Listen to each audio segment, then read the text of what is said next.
On vient mettre notre grain de sel.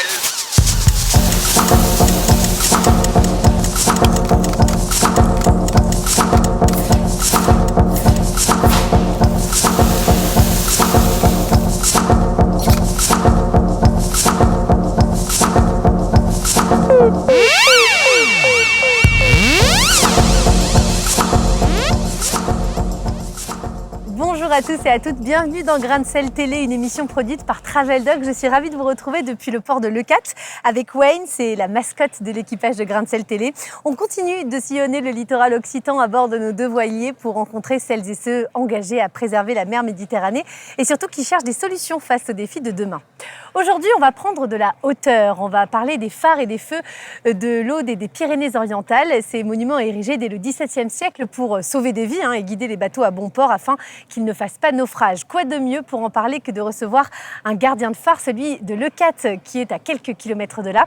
On rencontrera aussi un auteur passionné de ces bâtiments qui nous racontera tout un tas d'anecdotes et de secrets sur leur histoire.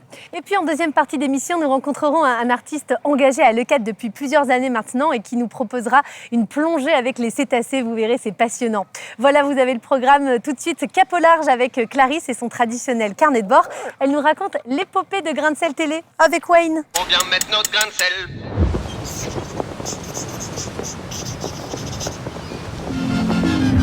Heureux qui, comme Pénélope, ont pris le large pour changer d'horizon. Donc là on a le feu vert, on peut appareiller, on tire direction le sud, mais on attend un quart d'heure à peu près le feu vert d'Estelle pour hisser les voiles. Bon ben ok, on est parti alors. En naviguant au large des côtes des Pyrénées-Orientales, on voit les montagnes qui se versent dans la Méditerranée. La roche se mêle à l'eau, formant ainsi un paysage à la fois apaisant et impressionnant. Au sommet des montagnes, on distingue les tours Qatar. Auprès des skippers locaux, j'apprends que c'était un moyen de communication à l'ancienne,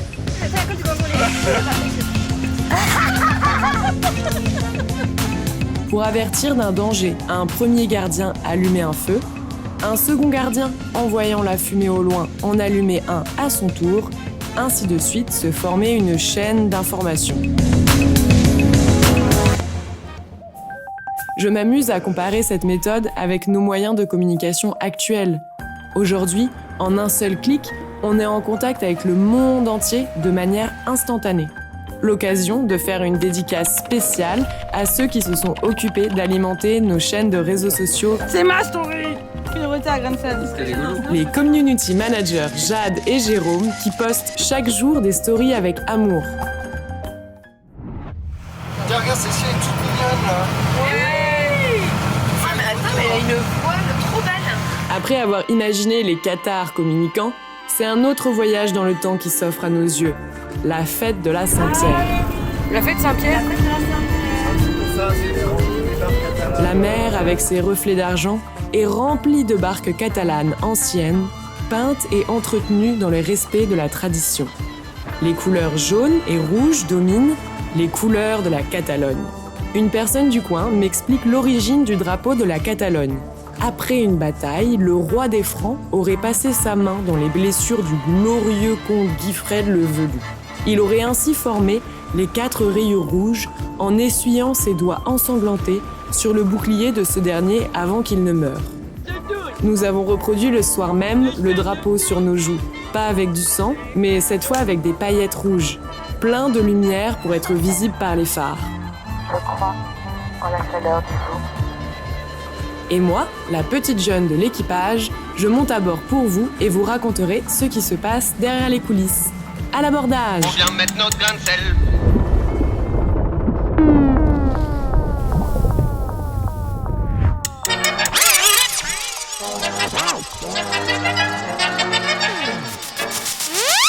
Il n'y a pas qu'en Bretagne s'il y a des phares d'exception, l'Occitanie et plus particulièrement l'Aude et les Pyrénées-Orientales sont plutôt bien dotés en la matière. Je vous laisse juger. 2 grands phares, 3 feux de jalonnement et une centaine de balises lumineuses. Du phare de Cerbère au Cap Béar en passant par Port-la-Nouvelle, chaque bâtiment a été construit dans un but bien précis, guider les bateaux à bon port. Chaque phare, on va le voir, a son histoire, a sa carte d'identité. Avec les nouvelles technologies, avec le GPS, certes, parfois l'utilité des phares et des feux a un peu été remise en doute. Ce n'est pas le cas des phares dont nous allons parler avec mes 2 invités de ce soir. Nous sommes à Leucate, je vous le disais, et non loin d'ici, il y a l'un des 2 grands phares de l'Aude et des Pyrénées-Orientales, phare dans lequel vous vivez, Laurent Simon. Bonsoir. Donc vous vivez dans le phare de Leucate, mais ce n'est pas tout. Vous êtes surtout technicien au service des phares et balises. Vous vous occupez de tous les feux de l'Aude et des Pyrénées-Orientales, c'est ça? C'est ça. Voilà, mon boulot consiste à faire la maintenance préventive et curative des ESM, voilà, des établissements de signalisation maritime pour le compte de l'État. Ça fait 35-36 ans, c'est ça que vous faites ce métier? Ça fait 35 ans que je suis au service des phares et balises. J'ai commencé un peu en Bretagne, à l'école des phares et balises, les dernières années où l'école a existé à Brest. Donc j'ai fait 1 an d'école, c'était l'école des gardiens électromécaniciens de phare. Et là-bas, j'ai suivi des stages sur différents établissements, l'île de Saint, l'île Vierge, Armen. Et au bout de la formation, j'ai été nommé en Corse pendant 9 ans, avant de venir en 95 au phare de Leucate. Au phare de Leucate, donc vous avez toute la mémoire, vous êtes un pionnier un peu, ou du moins l'un des derniers gardiens de phare, du temps où on appelait ça, vous appelez gardien de phare. Voilà, gardien électromécanicien de phare, pour être précis. Voilà. Vous allez nous en parler. Et vous, François Brun, bonsoir. Alors vous êtes navigateur, plongeur, passionné de phares d'Occitanie. Vous avez d'ailleurs écrit un superbe livre que je vous recommande, publié aux éditions Tech Épave, un livre rempli d'anecdotes, de croquis, de plans sur l'histoire des phares de l'Aude et des Pyrénées-Orientales. C'est absolument passionnant, on y apprend plein de choses et d'ailleurs vous allez nous régaler de toutes les anecdotes que vous avez glanées au cours de vos recherches. Merci beaucoup messieurs d'avoir accepté notre invitation ce soir. On va d'abord faire un petit point lexical sur ce qu'on appelle phare, ce qu'on appelle feu, ce qu'on appelle balise. De quoi on parle exactement quand on dit phare? Voilà, on parle des phares, c'est ce qu'on appelle les grands phares, les feux d'atterrissage. Ce sont des feux qui ont une portée au minimum de 20 000 nautiques, voire après beaucoup plus, comme le phare de Béar qui a 35 000 nautiques. Voilà, c'est des phares qu'on aperçoit, avant de voir la côte, on aperçoit le signal lumineux. Voilà, c'est ce qu'on appelle un grand phare ou un feu d'atterrissage. Après, on a ce qu'on appelle des feux intermédiaires, ce qu'on appelle des feux de jalonnement, comme vous l'avez cité tout à l'heure. Vous avez parlé du phare de Cerbère qui indique l'entrée du passage de l'Espagne à la France. Voilà. Entre le phare de Béar et le phare de Leucate, on a ce qu'on appelle aussi un autre feu de jalonnement qui se trouve sur la plage de Canet. Donc, c'est un petit phare qui est installé et qui a une portée entre 10 000 nautiques et 16 000 nautiques. Et vous en avez un autre à Narbonne-Plage de feu de jalonnement. Et après, il y a toutes les petites balises qui déterminent l'entrée des ports, les balises vertes et rouges. Puis après, vous avez tout ce qui est bouée cardinale, comme les parcs conchinicoles ou les marques, comme il y a 2 grands ports aussi, il faut le citer, il y a 2 grands ports de commerce quand même, un Port-Vendre et un Port-la-Nouvelle. Donc, il y a aussi du balisage un peu particulier dans chaque port pour accueillir les gros bateaux qui y rentrent. Il y a un homme qu'on aime beaucoup ici, François Brun, François Arago. On le voit un peu partout dans les Pyrénées-Orientales, dans l'Aude aussi. François Arago a été très important dans le fait que la France a été reconnue comme pionnière dans l'installation des phares. Oui, c'est exact. François Arago a eu un rôle déterminant qui est finalement pas très connu dans le Roussillon sur les phares. Et il est rentré à la commission des phares en 1813, si je me souviens bien. Et il était évidemment déjà un grand scientifique, spécialisé dans l'optique, dans l'astronomie. Et surtout, il a fait rentrer dans la commission des phares, quelques années plus tard, Augustin Fresnel. Donc Fresnel, la plupart des gens connaissent le nom des lentilles Fresnel sans trop savoir ce que c'est. Mais c'est un ingénieur qui justement a inventé les fameuses lentilles à échelon et qui ont équipé ensuite tous les phares du monde entier, qui équipent toujours les phares du monde entier. Et c'est François Arago qui l'a fait rentrer et qui a pu développer ainsi cette technologie. Les lentilles Fresnel qu'on retrouve maintenant dans le monde entier, vous l'avez dit. Le premier phare en France, c'est quelle année environ? C'est Cordouan, le plus ancien, qui est toujours en activité, qui est une merveille, qui a été d'ailleurs rénové, qui est dans l'estuaire de la Gironde. Et c'est d'ailleurs le phare sur lequel Augustin Fresnel a voilà, et tester la première fois les lentilles à échelon sur le célèbre phare de Cordoue. Voilà, c'est le phare roi, comme on dit. Voilà, ça a été même le premier bâtiment qui a été classé au monument historique, avec Notre-Dame, voilà, je crois. Alors des phares, des beaux phares, on en a ici aussi. On n'a pas à rougir de notre patrimoine.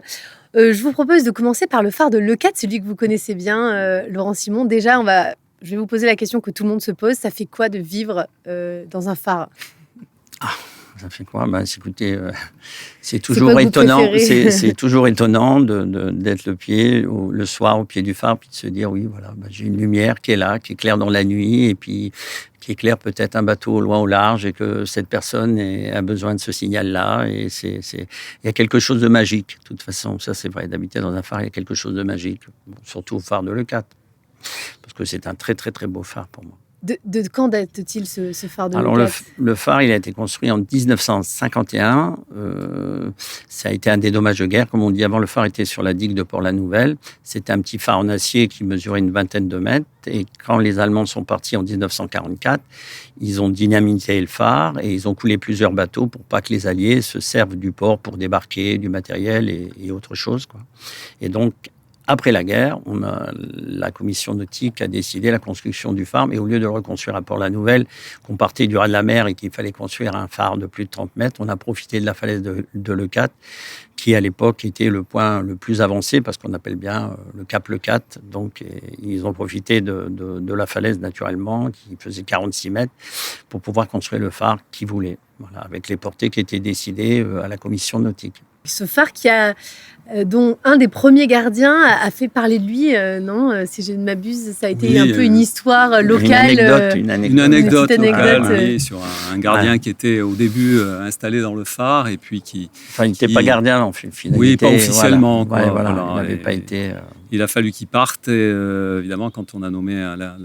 les phares et balises ont nommé le gardien officiel, et il n'a pas voulu partir. Alors, il a menacé, il a fait un siège, il a fait la une du journal détective à l'époque.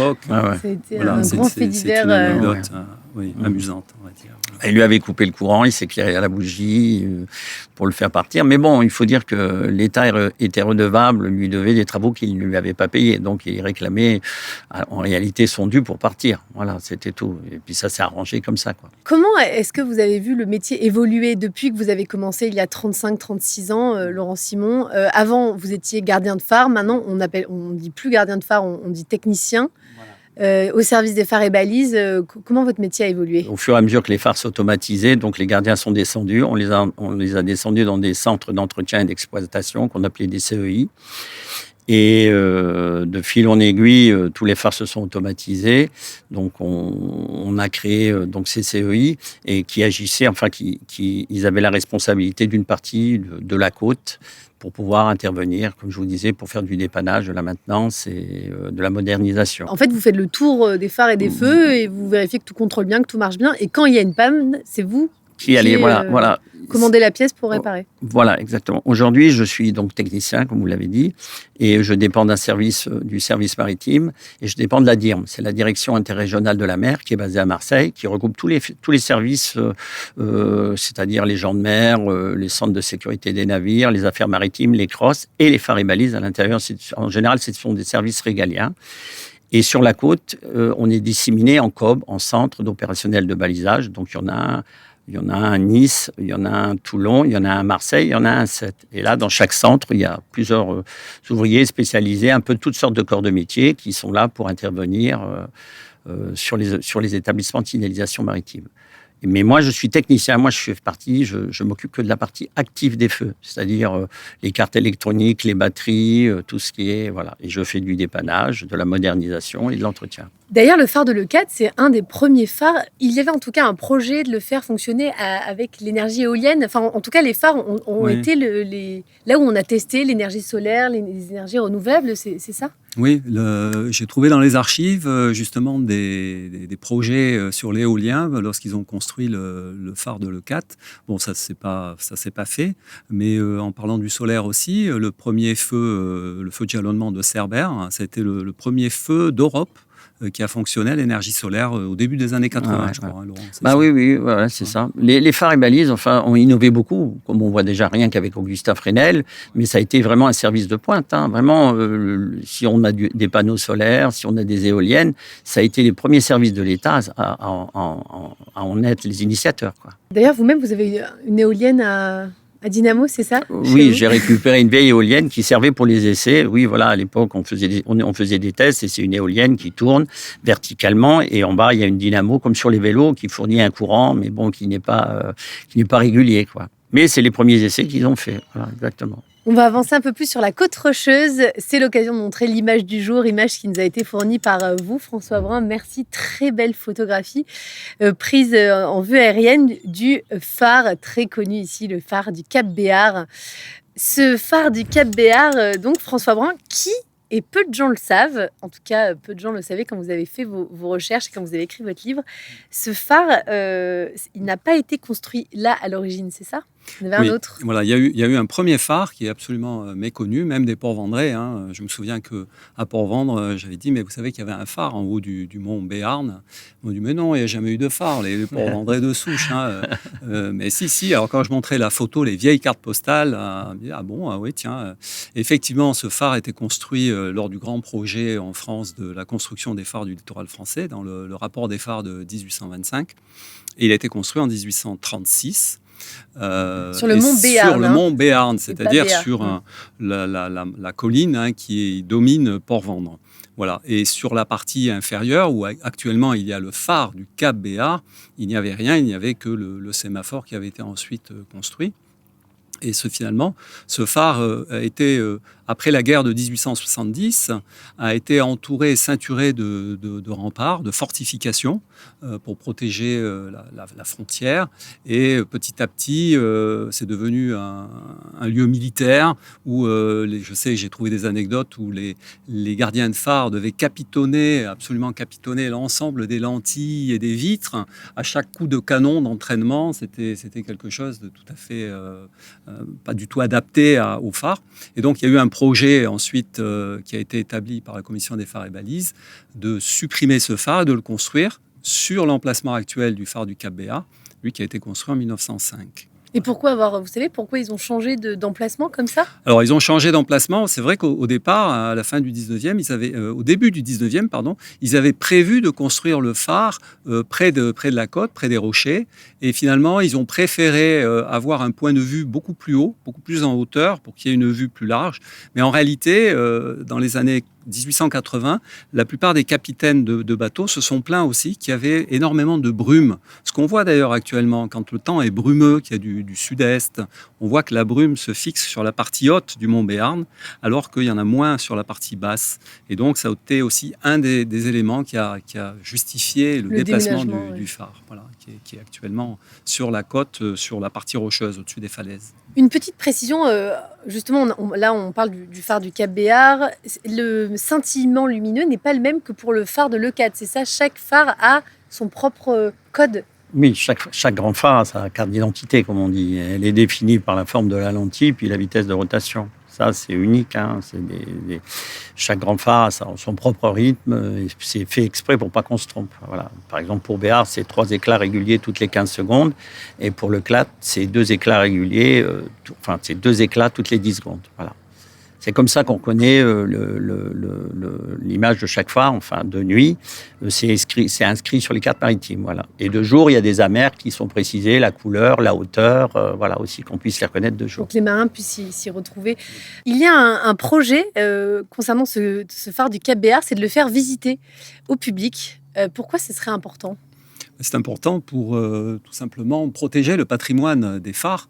Parce que ce phare maintenant n'est plus gardé d'ailleurs, puisqu'avant il y avait un gardien il y a longtemps, il y a quelques années, qui était à Demeure, Laurent. Oui, et après, le gardien a été installé au Fanal.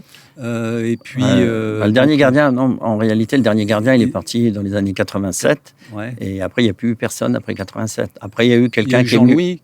Non, mais Jean-Louis, il était installé à Fort-Fanal. Et avant, il y avait, voilà. Et avant, il y avait Provost qui était aussi installé à Fort-Fanal. Mais il n'y avait plus personne depuis 87, je crois. Il n'y avait plus personne au phare de Béart. Donc, voilà. Et donc, l'entretien du phare, parce que c'est un boulot, un phare comme ça, le phare du Cap Béart, il est considéré comme le plus beau phare d'Occitanie, le phare du Cap Béart. Construit en 1905 avec des matériaux absolument magnifiques. C'est une merveille, c'est une vraie merveille, mais finalement, il n'y a plus personne pour l'entretenir.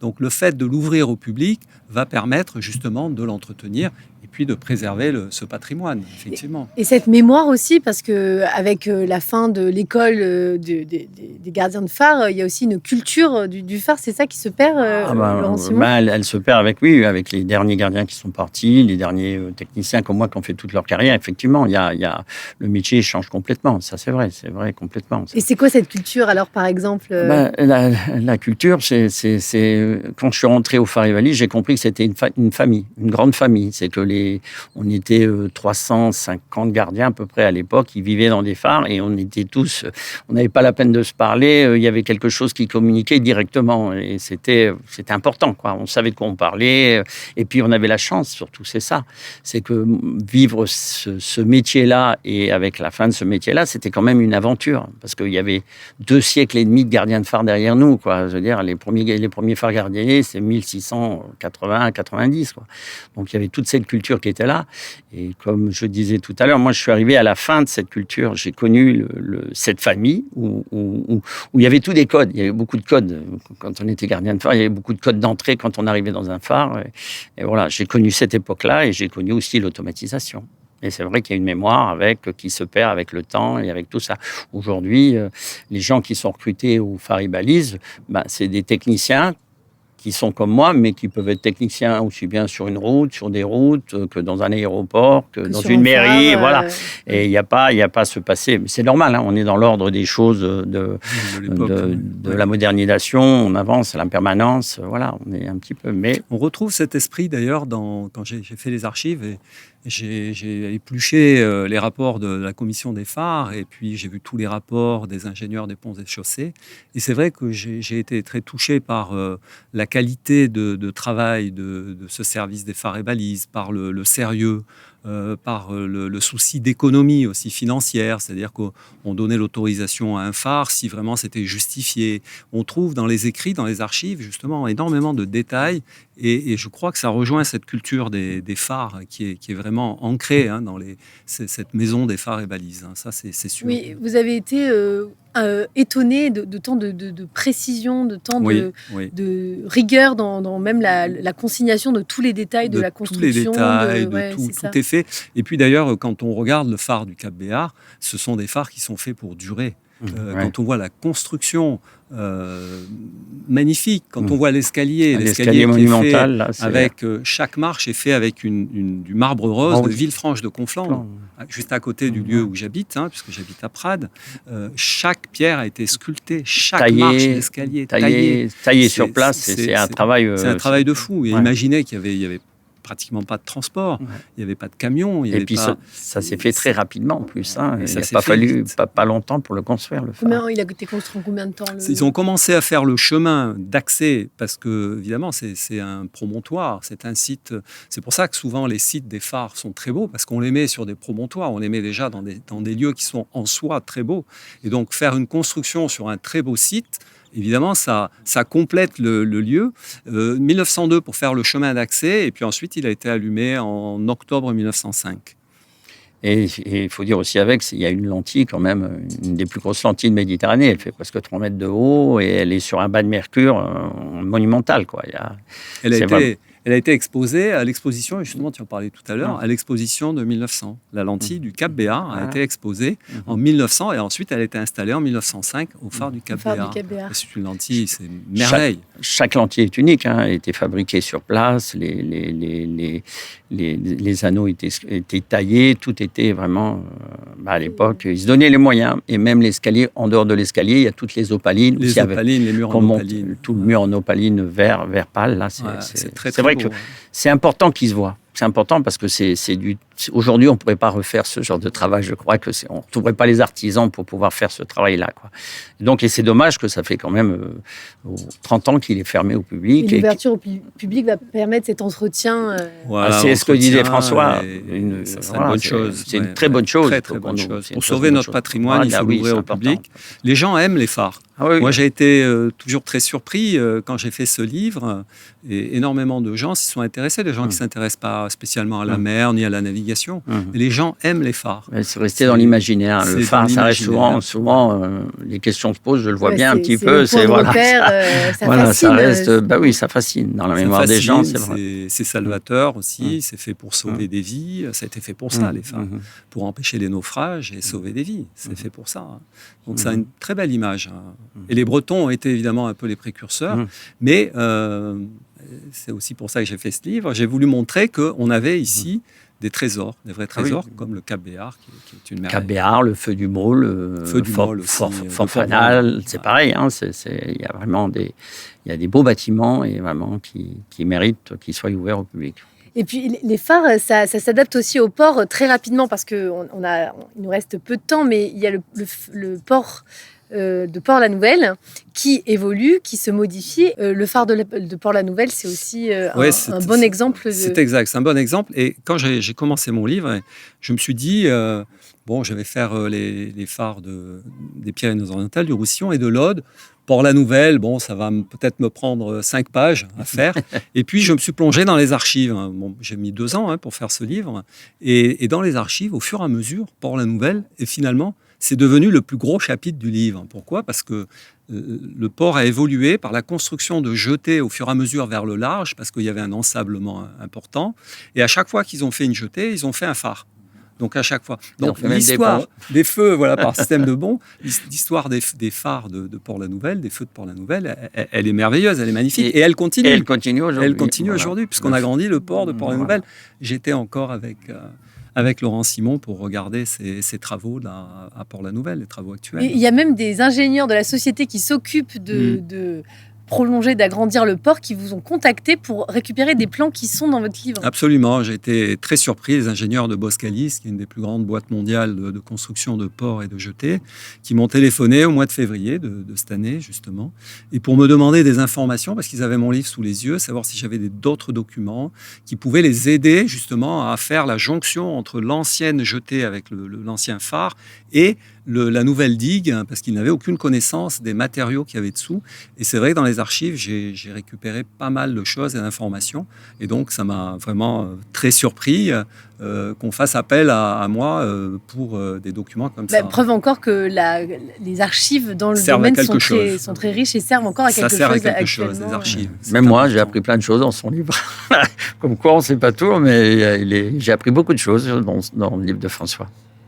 Mais messieurs, cette riche discussion et passionnante discussion touche à sa fin. Un petit mot pour nos téléspectateurs et nos téléspectatrices.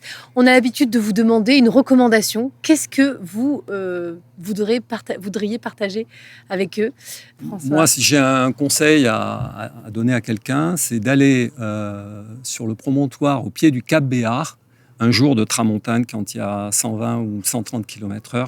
C'est absolument magique, c'est impressionnant. Restez prudent quand même, parce que pour y avoir été, ça souffle quand même très fort. Il y a de l'émotion. Et moi, je dirais de venir sur le plateau de Leucate, faire une petite visite avec moi, que j'organise avec notre association, DPPM, Découverte des phares et du patrimoine maritime. Et je fais une découverte du phare et aussi du plateau, parce que le plateau, c'est vraiment un écrin vert sur ce plateau-là. C'est magnifique, quoi. Voilà. Merci beaucoup, messieurs, d'avoir partagé tout votre savoir avec nous. C'était encore une fois très passionnant. Merci à vous d'avoir suivi ce débat. Tout de suite, on retrouve le reportage de notre équipe de Grain de Sel Télé. On vient mettre notre grain de sel.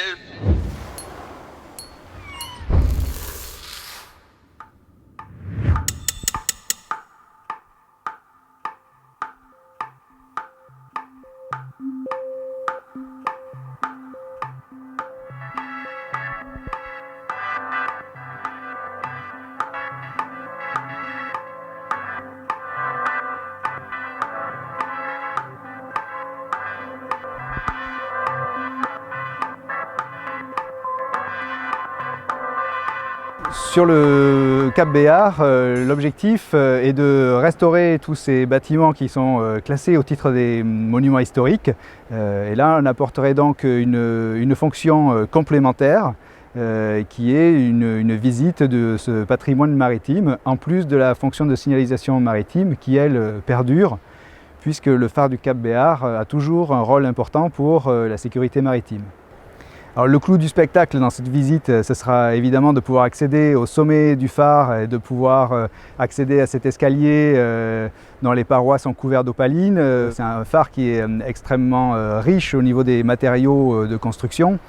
Donc le phare en lui-même, la tour, pourra être visitée. Tous les autres bâtiments annexes qui sont en contrebas, un peu à l'abri du vent, seront restaurés extérieurement pour assurer la sécurité du public qui fréquentera le site. Et il y a également des services qui seront proposés, des sanitaires et une buvette. Et ces sanitaires et cette buvette seront accessibles également aux personnes à mobilité réduite. Et il y aura à proximité de cette buvette une magnifique terrasse qui donnera une vue imprenable sur la baie de Polille. Donc au-delà de ce travail de restauration des bâtiments, il y a aussi tout un aménagement des abords et des espaces naturels pour canaliser le public, améliorer le confort de visite tout en assurant la préservation de la flore.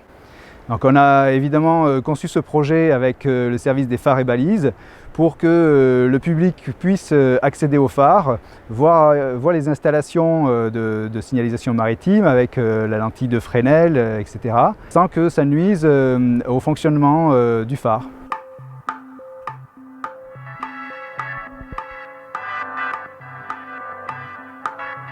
On vient mettre notre grain de sel.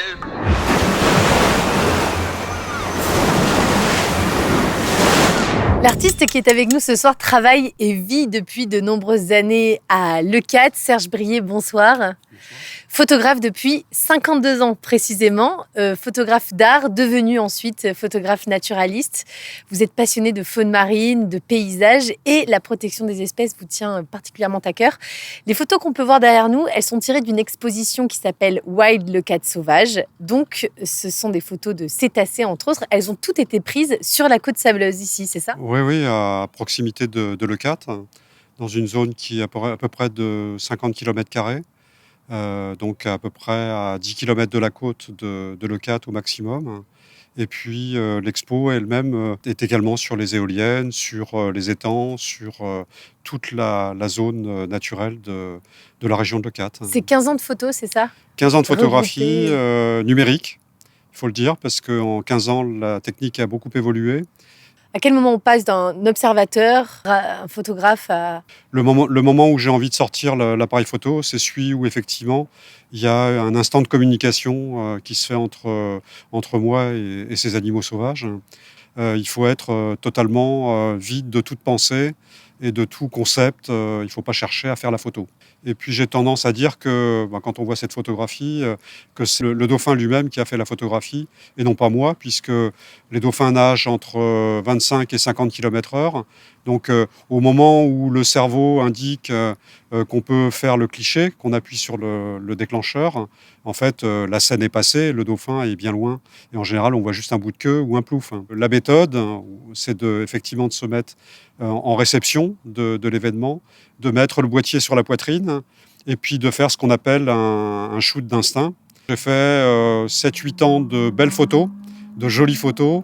Et puis j'étais frustré parce que j'avais plusieurs milliers de photos et puis ça ressemblait pas du tout à ce que je ressentais, ce que je voyais de ces animaux fabuleux.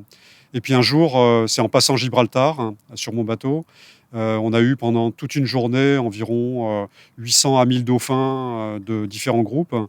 Et puis à la fin de la journée, j'ai regardé les photos que j'avais fait 2000 photos dans la journée. Et puis je regardais et c'était toujours aussi mauvais. Donc je me dis, il va falloir arrêter, quoi. Et j'ai posé mon boîtier sur le pont du bateau, et puis j'ai regardé tout simplement. Et puis j'ai vu que les dauphins accomplissaient toujours le même parcours, le même balai. Et j'ai repris mon appareil photo, et j'ai eu cet instinct de déclencher, non pas en regardant dans le viseur, mais en regardant la scène qui se produisait, et en anticipant sur le le passage du dauphin. Ça donne plus à ressentir qu'à observer, qu'à voir en fait. La photographie que je pratique est un peu une photographie impressionniste, c'est-à-dire qu'elle fait converger tous les éléments en présence, la météo, la brume, la lumière et le mouvement, et également la limpidité de l'eau ou l'agitation de l'eau. Donc on a effectivement parfois des miracles, comme celui-là. Bon, c'est une photo qui représente un moment extrêmement précis de la nage du dauphin. Et là, le côté magique, c'est qu'on voit le dessous de la tête du dauphin, ce qu'on voit pratiquement jamais, sauf quand on est en présence d'un cadavre. Mais du coup, quel matériel vous utilisez L'outil n'est pas forcément le plus important. Ce qui est important, c'est la proximité au sujet et l'éveil au sujet. Et vous faites des films aussi?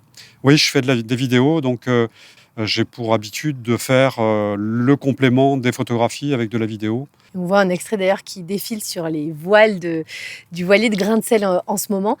Et vous avez lancé par la suite une ONG qui s'appelle Les Peuples de la Mer, c'est ça? Oui, tout à fait. Au moment du vernissage de l'exposition, j'avais rencontré un peu de public et puis je m'étais rendu compte que aussi bien les enfants que les parents étaient complètement subjugués par ces photographies qui étaient en fait très proches de leur lieu de vie. Je me suis rendu compte qu'en fait, les gens étaient absents de toute connaissance de leur milieu marin. Donc je me suis dit quand même, là, il y a quelque chose à faire à la fois sur le plan éducatif et sur le plan éveil, parce que c'est des espèces fragiles et il faut les protéger. Donc il y a quoi comme espèces là dont vous parlez? Il y a les dauphins, mais il y a aussi... Alors il y a les grands dauphins, il y a les dauphins bleus et blancs, il y a les dauphins de ruisseau, il y a les rorquals, des baleines, il y a des cachalots, il y a des baleines à bec de cuvier. Mais on en voit souvent par ici, Alors des grands cétacés comme ça? On en voit pourvu qu'on désire s'engager en mer assez loin, puisqu'ils se trouvent sur les canyons. Et le principe de votre ONG, vous organisez des expéditions, c'est ça, des expéditions citoyennes, des missions citoyennes? En fait, le but de l'ONG est de faire ce qu'on appelle un état antérieur de la zone, c'est-à-dire de mieux connaître scientifiquement la zone, en faisant des comptages, en faisant des sorties régulières en toute saison et arriver à poser vis-à-vis des projets industriels, notamment le projet des éoliennes flottantes de Leucate, la réalité de cette zone qui est vécue, c'est des lieux de vie, de reproduction, de nourrissage de ces espèces de mammifères marins et depuis des millénaires. Mais ce qu'on voit nous, c'est qu'il y a des espèces, des groupes de grands dauphins qui vivent à proximité de la falaise et qu'on retrouve quotidiennement dans cette zone-là. Donc c'est vraiment leur lieu de vie. Pourquoi ça vous anime tant, cette cause ? La rencontre avec des êtres qui sont joyeux, qui sont généreux, qui sont avec une vitalité folle. Et on le voit bien quand on les côtoie régulièrement, quotidiennement quasiment, que ce sont des êtres fabuleux.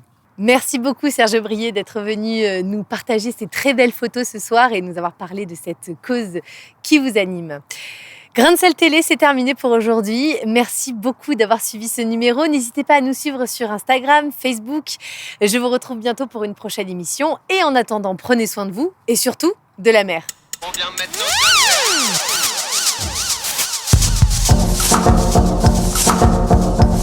de sel.